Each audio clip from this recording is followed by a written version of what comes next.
What if I told you some of the most feared pilots in history were actually crying teenagers? Not shouting, not angry, but trembling, alone, on their final night alive.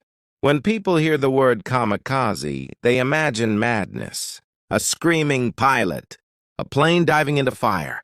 But step inside Japan's Chiron Peace Museum, and that image collapses, because staring back at you from the walls are hundreds of faces, smooth skin, nervous smiles, schoolboy haircuts. These were not seasoned soldiers. Many were 16, 17, 18. The youngest of them all was just 16 years old. His name was Yasuo Tanaka. His aircraft had no landing wheels, no escape plan, no return. It was designed to kill him. Tanaka flew an Aka, a rocket-powered bomb with wings. Once released, there was no turning back. He died on May 11, 1945, and his story is only the beginning. Most of these boys were still in school. When Japan began preparing them for death, they were trained from the age of 14 to obey without question. At first, they weren't told they would die. Only later did the truth emerge. And when it did, they were expected to accept it silently. Inside glass cases at the museum are their final letters. Almost all are addressed to one person, their mothers. Not to generals, not to the emperor, but to the women who raised them. One 18-year-old pilot wrote in bold ink, "Dearest mother, please live a long life. I will try to destroy a big enemy ship.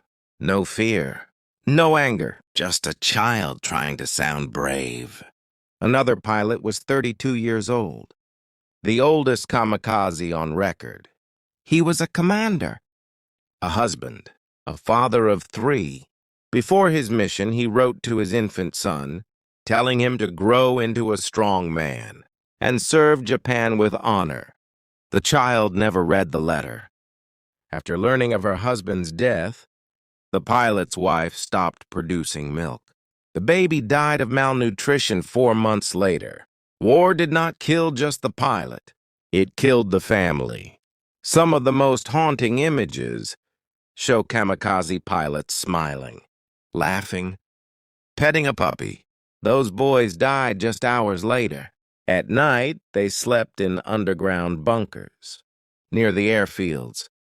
When they left for their missions, workers entered the rooms.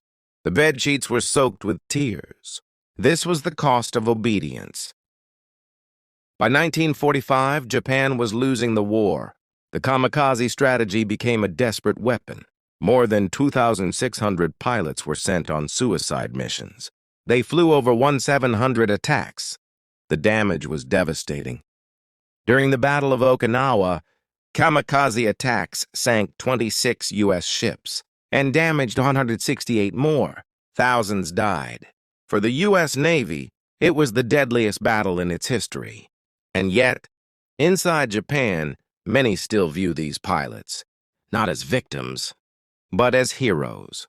To outsiders, they are remembered as enemies. To Japan, as protectors. But the truth lies in their letters, in their handwriting, in their apologies, in their tears. These were not monsters. They were boys taught that dying was noble and living was optional. Today, visitors walk quietly through the museum halls. Foreigners make up less than 5% of them. Many leave in silence. Because once you read the letters, once you see the faces, you realize something terrifying. When war demands loyalty over life, it is always the young who are asked to disappear first, and their final words remain behind, whispering a warning. Never glorify a war that needs children to win.